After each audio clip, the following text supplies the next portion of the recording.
नमस्कार दोस्तों, रेलवे की पाठशाला में आपका स्वागत है। दोस्तों, अभी जो भी रेलवे में नई ज्वाइनिंग हुई है, चाहे वो कोई भी एम्प्लॉय हो, चाहे लेवल 1 का, लेवल 2, 3, 4, 5, 6 यानी कि आरआरसी ग्रुप डी का हो, चाहे एनटीपीसी जो रिसेंटली यहाँ पर एग्जाम कंडक्ट हुई है उसका हो, उन्हें दोस्तों अब नए नियम के तहत उनका जो प्रान नंबर है वो खुद को ही जनरेट करना पड़ेगा।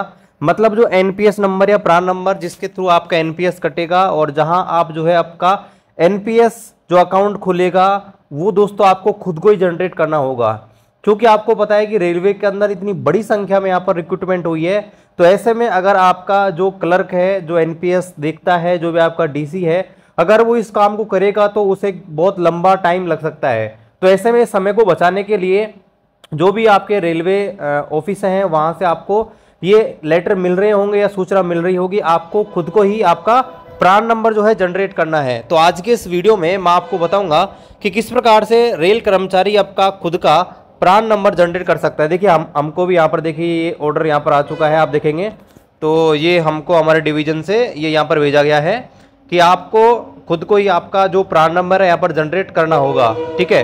और यहाँ पर स्टेप बाय स्टेप बता रखा है। हालांकि ये जो चीज़ है ना, स्टेप बाय स्टेप कुछ नहीं बता रखा, सिर्फ ये 2 पेज बता रखे हैं। एक ये रहा, बस ये 2 पेज बता रखे हैं। जबकि एनपीएस की जो प्रोसेस होती है बहुत लंबी होती है, ठीक है। लेकिन आप टेंशन मत लीजिए, मैं आपको पूरा इस वीडियो के अंदर बताने वाला हूं। तो चलिए शुरू करते हैं आज के इस वीडियो को। वीडियो आपको अच्छा लगे चैनल को सब्सक्राइब जरूर कीजिएगा और अपने दोस्तों के साथ शेयर जरूर कीजिएगा। तो आपको एनएसडीएल की ऑफिशियल वेबसाइट को सर्च करना है गूगल पे, या आप सर्च कर सकते हैं ईएनपीएस। तो वहाँ पे आपको इस प्रकार का डैशबोर्ड खुलेगा। यहाँ आपके सामने राइट साइड में नेशनल पेंशन सिस्टम का ऑप्शन देखेगा, इसके ऊपर आपको क्लिक करना रहेगा। जैसे ही आप इसके ऊपर क्लिक करेंगे तो यहाँ पर आपके सामने बोला जाएगा रजिस्ट्रेशन करने का। तो आप रजिस्ट्रेशन वाले टैब के ऊपर क्लिक करेंगे तो रजिस्ट्रेशन का टैब आपके सामने ओपन हो जाएगा। यहाँ पर आप कई टाइप से रजिस्ट्रेशन कर सकते हैं, जैसे आपका पैन कार्ड रहा, आधार कार्ड रहा, या फिर डिजी लॉकर के द्वारा। मैं आपको रिकमेंड करूँगा आप आधार कार्ड से करें, क्योंकि यहाँ पर आपका ई साइन वगैरह है, आधार कार्ड से ऑटोमेटिकली फैक्स कर लेगा ये। तो यहाँ पर आपको ऊपर जो है सेलेक्ट करना है आधार, जिस रजिस्टर विद में, ठीक है। इसके बाद आपको एप्लीकेंट टाइप में सेलेक्ट करना रहेगा गवर्नमेंट एम्प्लॉई, ठीक है, क्योंकि हम गवर्नमेंट एम्प्लॉई के लिए एनपीएस का अकाउंट ओपन करना चाहते हैं, ठीक है। ये आपसे कंफर्म करेगा कि आप गवर्नमेंट एम्प्लॉई हो, उसको यूज़ करना है। उसके बाद आपको यहाँ पर पूछेगा कि आपको अकाउंट टाइप किसका चाहिए, तो हमें सिर्फ टियर 1 ही चाहिए, है ना। इसके बाद आपसे पूछेगा आपने किस एनपीएस के बारे में किसे सुना, तो आपको एम्प्लॉयर यानी कि हमारा रेलवे ने बताया है इसका अकाउंट खोलने के लिए। कैटेगरी में आपको सेलेक्ट करना रहेगा जो आपका स्टेट है या फिर आपका सेंट्रल गवर्नमेंट है। तो हम सेंट्रल गवर्नमेंट में आते हैं, रेलवे एम्प्लॉय, तो हम सेंट्रल गवर्नमेंट यहाँ पर सेलेक्ट करेंगे। और ये डीडीओ नंबर आपका जो डीसी है वो आपको बताएगा कि क्या डालना रहेगा। तो हमको जो बताया हम यहाँ पर डाल देते हैं। और जैसे आप जो ये डीडीओ डालेंगे, ऑटोमेटिकली आपका जो भी ये डीडीओ नेम है और आपका ऑफिसर वगैरह है, मिनिस्ट्री वगैरह, ऑटोमेटिकली यहाँ पर सर्वर से ऑटोमेटिकली यहाँ पर आ जाएगा। तो यहाँ पर आपको जो डिटेल है जो यहाँ पर डाल देनी है। चलिए मैं हमारी जो डिटेल है, हमारा डीडीओ जो हमको रजिस्ट्रेशन नंबर दिया है वो यहाँ पर मैं डालता हूँ, तो ये ऑटोमेटिकली वहाँ से सर्वर से डिटेल यहाँ पर फैक्स कर लेगा। तो चलिए यहाँ पर मैंने डाल दिया है और यहाँ पर देखिए लिखा आ रहा है डीपीओ, और यहाँ पर ये NWR ऑटोमेटिक यहाँ पर आ गया, senior DFM and senior DPO NWR। तो चलिए यहाँ पर हम क्लिक करते हैं और नीचे देखिए आपके सामने ऑप्शन आ रहा है कि आप किससे सेलेक्ट ऑप्शन करना चाहते हैं, तो आधार से, और नीचे आपको एंटर आधार नंबर पे क्लिक करना है। तो आपको आपके आधार नंबर जो है यहाँ पर डालना है 12 डिजिट के, और फिर आपको एक बार डिटेल यहाँ पर चेक करनी है पूरी, और आधार नंबर डाल के जनरेट ओटीपी के ऊपर क्लिक करना रहेगा। आपका जो भी रजिस्टर्ड मोबाइल नंबर है उस पर आपका ओटीपी आएगा, और ओटीपी आपको फिल करके और जो यहाँ पर कंटिन्यू करना है। तो चलिए मैं यहाँ पर फिल कर देता हूँ। जो ये आपका डैशबोर्ड आ रहा है, इसको कंटिन्यू करता हूँ चेक बॉक्स करके, और ओटीपी यहाँ पर फिल कर देता हूँ, और फिर आपको आगे बताता हूँ। पहला जो आपका स्टेप है कंप्लीट हो गया, स्टार्ट वाला। अब यहाँ पर आपको कुछ बेसिक डिटेल यहाँ पर फिल करनी रहेगी, जैसे आपका पर्सनल डिटेल हुआ, contact detail, bank account, scheme वगैरह, डॉक्यूमेंट प्रोसेस, फोटो साइन और आपका डिक्लेरेशन। ये सारे हमको इन सारे स्टेप से यहाँ पर गुजरना रहेगा इस फॉर्म को भरने के लिए। तो यहाँ पर हम सबसे पहले पर्सनल डिटेल यहाँ पर फिल कर लेते हैं। जो भी आपकी पर्सनल डिटेल है, इसमें सिंपल आपकी खुद की जानकारी यहाँ पर आपको भरनी रहेगी। तो यहाँ पर आपको भर लेना रहेगा, आपका नाम हुआ, आपका जो है एप्लीकेंट, और आपका जो है ऑर्फन रहा, मतलब आप जो ऑर्फन का मतलब होता है कि आपके माता पिता नहीं है, वो चीज़ है। तो आप देख लीजिएगा आपका स्टेटस वगैरह, जेंडर वगैरह, डेट ऑफ बर्थ हुआ, ये सारी चीज़ें जो हैं वो आपको चेक करना रहेगा, ठीक है। तो इसमें आपको नो ही करना रहेगा ऑर्फन के अंदर, ये आप देख लेना। बाकी कंट्री ऑफ बर्थ आपको पता है सब आप इंडिया के होंगे मैक्सिमम, वो आपको सेलेक्ट करना रहेगा।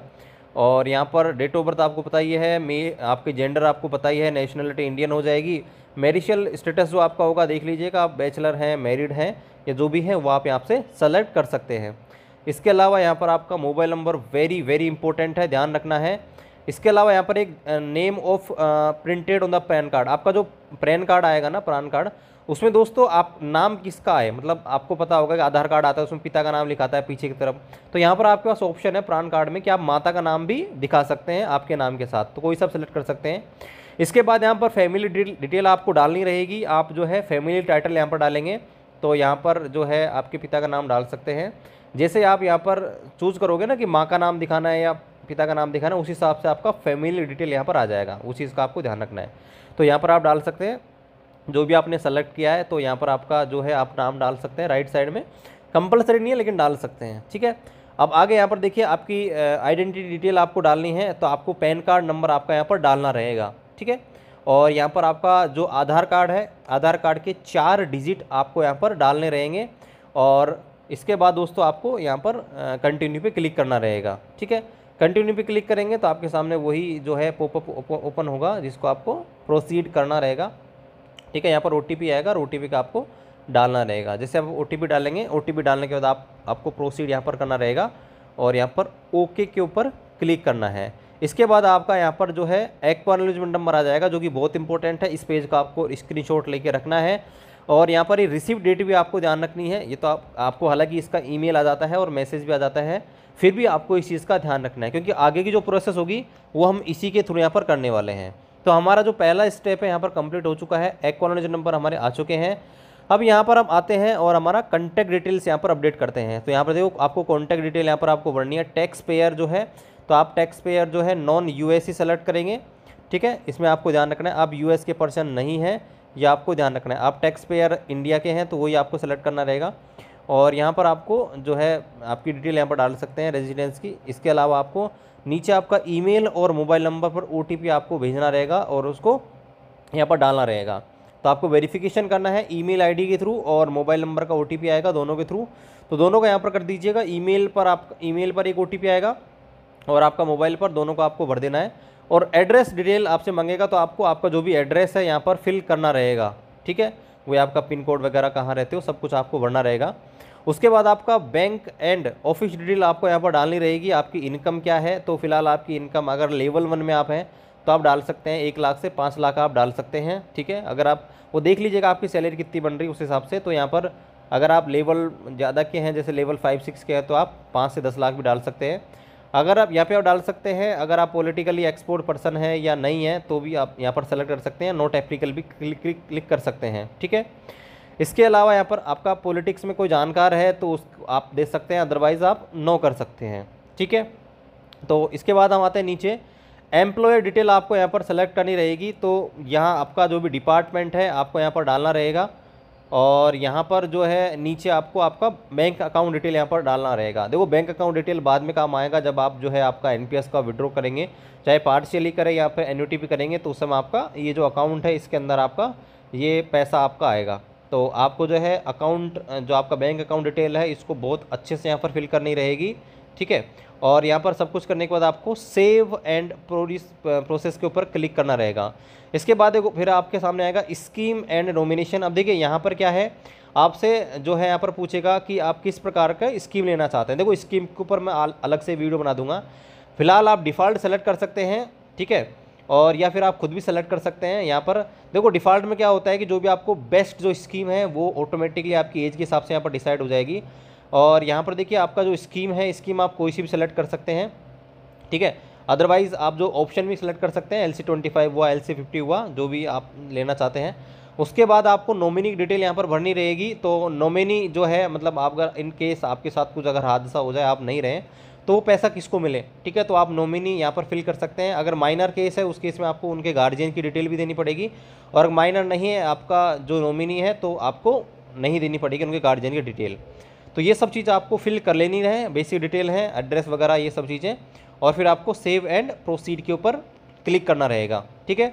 उसके बाद आपसे यहाँ पर डॉक्यूमेंट अपलोड करने को बोलेगा। 4 डॉक्यूमेंट आपको, पैन कार्ड है वो यहाँ पर अपलोड करना है, कैंसिल चेक आपको अपलोड करना है, इसके अलावा अपॉइंटमेंट लेटर आपको यहाँ पर जो है वो आपका डालना है, आपको ईमेल के माध्यम से भेजा हो गया जो भी है, और इसके अलावा एम्प्लॉय आईडी कार्ड। अब यहाँ पर आप बोलेंगे कि एम्प्लॉय आईडी कार्ड कहाँ है, तो देखिए आपको एक टेम्प्रेरी एम्प्लॉय कार्ड यहाँ पर मिला होगा, चाहे आपको आपकी ट्रेनिंग सेंटर हुई होगी वहाँ से आपको दिया होगा, ठीक है। तो उसके बारे में आप बोल सकते हैं। इसके अलावा आपका जो भी डीसी है उसको आप बोल सकते हैं हमको क्या इसमें अपलोड करना है, अगर आपके पास आईडी कार्ड नहीं है तो इस चीज़ का आपको ध्यान रखना है, ठीक है। तो चारों चीज़ें जो हैं हम यहाँ पर अपलोड कर देते हैं और फिर अपलोड के ऊपर क्लिक करते हैं। तो हमने चारों चीज़ें अपलोड कर दी हैं और फिर हम अपलोड के ऊपर क्लिक कर देते हैं एक एक करके, और चारों चीज़ अपलोड करने के बाद फिर आपसे फ़ोटो एंड सिग्नेचर के लिए बोलेगा। तो फ़ोटो एंड सिग्नेचर जो है हम यहाँ पर अपलोड कर देंगे। इस चीज़ का आपको ध्यान रखना है, जेपीजी फॉर्मेट में होना चाहिए और 4 KB से 50 जो 4 KB से 5 MB के बीच का आपका साइज़ होना चाहिए। तो फ़ोटो एंड साइन दोनों जो है हमने यहाँ पर अपलोड कर दिया गया है। तो हम यहाँ पर नीचे जो है सेव वाला जो बटन है इसके ऊपर यहाँ पर क्लिक करेंगे। फॉर्मेट का आप विशेष ध्यान रखें, ठीक है, और साइज़ का विशेष ध्यान रखें, अदरवाइज सिस्टम यहाँ पर लेगा नहीं। तो यहाँ पर हम सेव के ऊपर क्लिक कर देते हैं और यहाँ पर हमको शो हो जाएगा कौन सा फ़ोटो साइन अपलोड किया है, ठीक है। और यहाँ पर देखिए ये हमारा अपलोड हो गया है, सिग्नेचर सक्सेसफुली अपलोडेड और फोटो सक्सेसफुल अपडेट दिखा रहा है। अब यहाँ पर देखिए यहाँ पर जो है हमारा ये जो ऑप्शन है ये वाला जो फील्ड है ये हमारा कंप्लीट हो गया है। एक बार फिर से आपको दिखाएगा कि आपने जो भी डिटेल यहाँ पर फिल करी है वो सही है क्या। अगर आप उसमें कोई चेंज करना चाहते हैं तो चेंज कर सकते हैं, क्योंकि यहाँ पर आपका एक फ़ाइनल स्टेप रहेगा।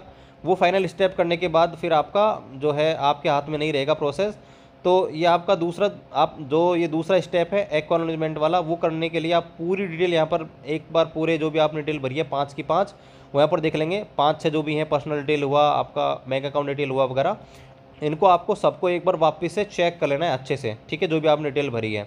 और लास्ट में आपको डिक्लेरेशन के ऊपर आना है और यहाँ पर आपको डिक्लेरेशन के ऊपर चेक बॉक्स के ऊपर क्लिक करना रहेगा। और आपके जो भी ट्रांजैक्शन है वो आप देखना चाहते हैं या नहीं देखना चाहते तो आप इसके ऊपर क्लिक करना, I want to transaction email, ठीक है। तो आप ईमेल के माध्यम से आपका जो भी कंट्रीब्यूशन हो गया है, कितने पैसे इकट्ठा हो गए हैं, आप देख सकते हैं। तो आप फर्स्ट वाला ऑप्शन सेलेक्ट करेंगे और अगर आप नहीं देखना चाहते तो आप सेकंड वाला ऑप्शन सेलेक्ट करेंगे। तो मेरा मानना है कि आप पहले वाला ऑप्शन ही सेलेक्ट करें कि आप ईमेल के माध्यम से जो भी आपका कंट्रीब्यूशन आपको दिखाता रहेगा। तो आपको कन्फर्म के ऊपर क्लिक करना रहेगा। कन्फर्म पे क्लिक करने के बाद यहाँ पे दोस्तों आपका रजिस्ट्रेशन जो है डिटेल सक्सेसफुली यहाँ पर सबमिट हो जाएंगी। और यहाँ पर लास्ट में एक ऑप्शन आएगा डाउनलोड रजिस्ट्रेशन फॉर्म ई साइन, ये बहुत इंपॉर्टेंट है, ये लास्ट स्टेप है। चलिए इसको भी हम कंप्लीट कर लेते हैं। ई साइन वाला तो हम डाउनलोड रजिस्ट्रेशन फॉर्म ई साइन के ऊपर क्लिक करते हैं। तो यहाँ पे पूछेगा OTP authentication of subscriber registration form. तो यहाँ पर आपको OTP यहाँ पर भेजा जाएगा। तो यहाँ पर हम जो है कैप्चा डाल देते हैं, तो ये नंबर आता है सिंपली, और जनरेट OTP के ऊपर क्लिक करते हैं। और जनरेट OTP के ऊपर क्लिक करेंगे तो यहाँ पर एक OTP भेजा जाएगा और यहाँ पर देखिए आपकी ईमेल आईडी और मोबाइल पर आपका OTP भेजा जाएगा। फाइनल सबमिट है, ध्यान रखना है।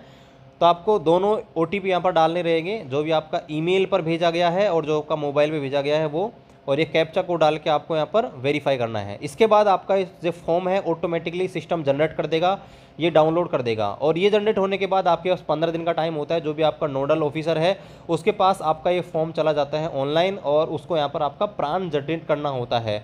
अगर वो 15 दिन के अंदर आपका प्राण जनरेट नहीं करता है तो दोस्तों आपका जो है वापस से ये एक्नॉलेजमेंट नंबर है वो यहाँ पर कैंसिल हो जाते हैं और आपको दोबारा से यहाँ पर करना होता है। तो आपको यहाँ पर वेट करना रहेगा और यहाँ पर जो है ऑटोमेटिक ये चला जाता है आपका जो नोडल ऑफिसर है उसके पास। अगर यहाँ पर आपका टाइम लगता है तो आप नोडल ऑफिसर को भी इसकी सूचना दे सकते हैं एप्लीकेशन के माध्यम से कि हमने यहाँ पर हमारा जो फॉर्म है यहाँ पर डाल दिया है। आगे की जो प्रोसेस है वो आपका प्राण नंबर जनरेट होगा और आपको ईमेल के माध्यम से, मोबाइल के माध्यम से उसकी सूचना आपको मिल जाएगी। तो इसमें आपका टाइम लगता है, तो अभी जो मैंने अप्लाई किया है उसका अभी तक नहीं आया है। जैसे आएगा फर्दर डिटेल आपको यहाँ पर बता दी जाएगी। तो यहाँ तक तो आप कर लीजिएगा।